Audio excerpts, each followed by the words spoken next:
નવલી નવરાત્રીના આ છઠ્ઠા નોરતે આપણે આવી ગયા છીએ ગાર્ડન પેરેડાઇઝમાં. અંદર અને બહાર દરેક વાત જાણતા હશે, તો ચોક્કસથી પૂછીએ એમને કે શું નવું છે આ વખતે. હવે લાગ્યું ગાર્ડન પેરેડાઇઝનો અવાજ આવ્યો થોડું ઘણું.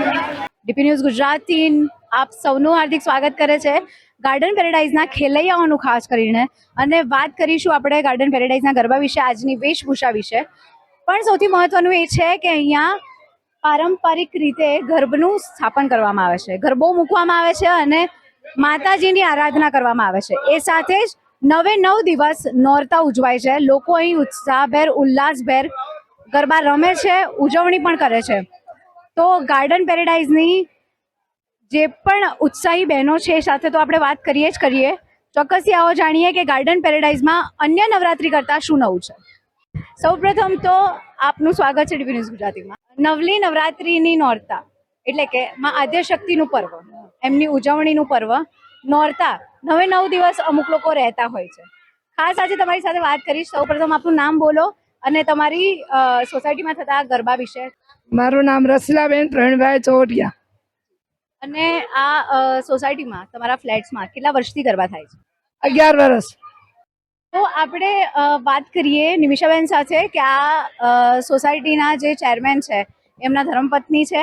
એ સોસાયટી વિશે અંતરંગ અંદર અને બહાર દરેક વાત જાણતા હશે, તો ચોક્કસથી પૂછીએ એમને કે શું નવું છે આ વખતની નવરાત્રી. આ વખતની નવરાત્રીમાં એટલું બધું નવું છે કે ના પૂછો વાત, કે જે પહેલા જેટલી લાઈન ઓછી થતી હતી એનાથી આજ ડબલ લાઈન થઈ છે અને આવો ઉત્સાહ બધા નામ જોવા મળે છે અમારા આ ગાર્ડન પેરેડાઇઝમાં. એટલે બહુ જ મજા આવે છે અમને લોકોને. કેટલા વાગ્યા સુધી આપણે ગરબા રમીએ છીએ? અમે 2 થી 3 વાગ્યા સુધી તો રમીએ છીએ. આજે તમારું લુક કંઈક અલગ લાગી રહ્યો છે. આ લુકમાં નવું શું છે? નવું તો કઈ નહીં, બસ ગયા ઈચ્છા થાય એમ બની જવાનું આપણને. આજનો વિષય વેશભૂષાનો હતો એટલે ઈચ્છા થાય એમ આપણે ગેટઅપ કરી દેવાનું. જંગલના ફોરેસ્ટનો. અચ્છા, એટલે ટુરિસ્ટ બન્યા છે અને જંગલ સફારીમાં એ સફર કરવા નીકળી ચૂક્યા છે. એ સાથે તમે જોઈ શકો છો દરેક બહેનોએ અહીંયા પોતપોતાની રીતની વેશભૂષા ધારણ કરી છે. તો આવો આપણે વાત કરીશું સોસાયટીના રહીશોની સાથે સાથે અહીં આ સમગ્ર ગરબાનું જે આયોજન કરે છે તેમની સાથે પણ વાત કરીએ. સૌપ્રથમ તો તમારું નામ જાણવા ઈચ્છીશ, સોસાયટી વિશે પણ મને. હું વિષ્ણુભાઈ વીરાભાઈ, ગાર્ડન પેરેડના પૂર્વ ચેરમેન. અમારી જે નવરી નવરાત્રી જે છે એનું સમગ્ર ચેરમેન, સેક્રેટરી અને સોસાયટીના જે બધા ભેગા મળીને અમે આ સરસ એવું આયોજન કરીએ છીએ. એ બદલ અમે સમગ્ર ટીમ અમારી અહીંયા ઊભી છે ના દ્વારા જે સમગ્ર અહીંયા નવરાત્રીનું આયોજન અમારે 2014થી જ્યારથી અમને બિલ્ડરે જે પજેશન આપ્યું હતું ત્યારથી અમારી આ નવરાત્રી જે છે ત્યારથી જ અમે જાતે જ આખું આયોજન કરીને આખું પ્લેટફોર્મ ઊભું કરીને આખું નવરાત્રીનું આયોજન કરીએ છીએ. એમાં 9 દિવસમાં વેશભૂષા બી આવી જાય, નાસ્તાનું પણ આયોજન, બધું આયોજન સમગ્ર આવરી લઈએ છીએ અમે. વાત થઈ ચેરમેન, પૂર્વ ચેરમેન સાથે આપણી સોસાયટીના કે જે કેટલા વર્ષથી આ ગરબા થાય છે એ જણાવે છે. હવે મારે એ જાણવું છે કે અહીં અન્ય એવા કેવા અલગ અલગ તહેવારો ઉજવાય છે, તો અનેક રહીશ સાથે વાત કરીશું. મારું નામ મનીષ પટેલ છે. અહીંયા વર્ષમાં આવતા દરેક તહેવારની ઉજવણી હર્ષ ઉલ્લાસથી થાય છે. અહીંયાના દરેક સભ્યો બહુ ઉત્સાહથી કામ કરે છે અને ભાવ બી લે છે અંદર.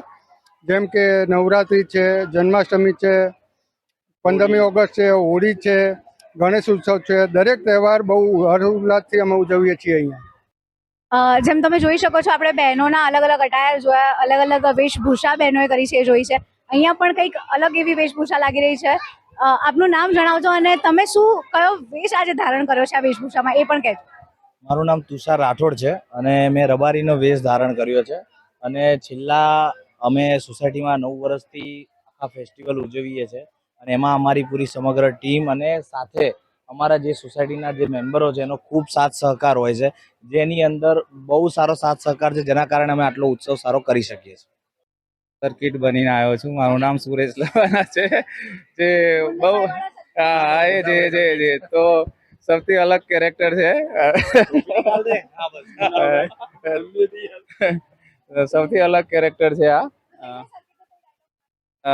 જો કે આવી પ્રિપરેશન કરીને આવ્યો નથી હું. ગરબાની પ્રિપરેશન અત્યારે ચાલે છે.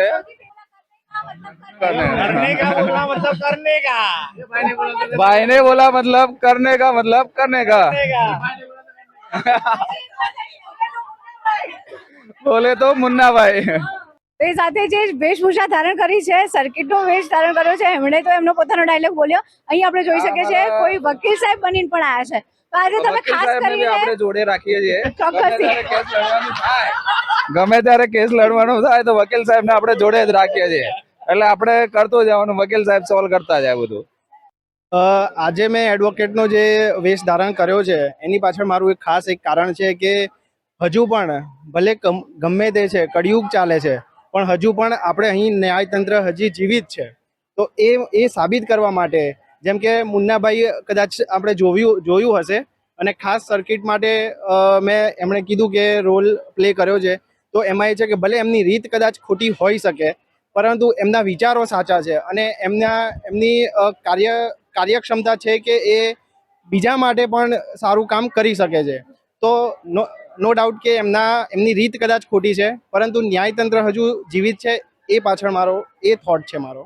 તો જેમ આપણે જોયું કે ગાર્ડન પેરેડાઇઝમાં નાનેરાઓથી લઈને મોટેરાઓ દરેકે દરેક ઉલ્લાસભેર, ઉત્સાહભેર આ નવરાત્રિની જ નહીં માત્ર, પણ દરેકે દરેક તહેવારને ઉજવે છે.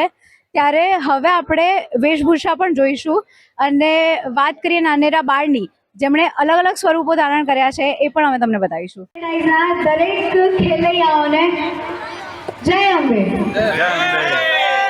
થોડો અવાજ નથી આવતો. હું અહીંયા ડી બ્લોકમાં જ રહું છું.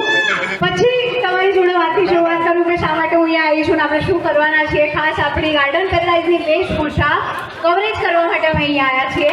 પણ એ તો વાત કરતા કરીએ જ. હવે મને અવાજ આવવો જોઈએ. બોલ મારી અંબે. હવે લાગ્યું ગાર્ડન પેરેડાઇઝનો અવાજ આવ્યો થોડું ઘણું. હું આયુષી રાવ, ડીપી ન્યૂઝ ગુજરાતી વતી અહીં કવરેજ કરવા માટે આવી છું. આપણી સોસાયટીના ગરબા 2 વર્ષથી હું તો જોઉં જ છું, કારણ કે હું અહીં જ રહું છું. તો કેમ નહીં અમારી જ ન્યૂઝ ચેનલમાં કેમ નહીં, આ વિચાર તો હતો જ હતો અને એ માટે જ થઈને આ કવરેજ પણ થઈ રહ્યું છે. ડીપી ન્યૂઝ ગુજરાતીને યુટ્યુબ ચેનલ પર તમે સર્ચ કરજો. પણ આજના હવે જે આપણા વિડીયોઝ છે, ગરબા રમતા હોય, ઇન્ટરવ્યૂઝ હોય, જેમની સાથે હું વાત કરીશ વન ઓન વન, બધાના સાથેની જે વાતચીત છે એ તમે ત્યાં આવતીકાલના આજના સમય સુધીમાં તમને મળી જશે. ફેસબુક પેજ પણ છે ડીપી ન્યૂઝનું. એટલે વાત ખાસ કરીને તમારી સાથે એ કરવાની હતી. નવરાત્રી માટે તૈયાર કે નહીં? થોડો ઉત્સાહ હજી ઓછો લાગે છે. ગાર્ડન પેરેડાઇઝ રેડી કે નહીં? તો થઈ જાય. નવરાત્રીના છઠ્ઠાનો અર્થ અંબે માત કી જય. Well done. એ સાથે ગરબા આપણે શરૂ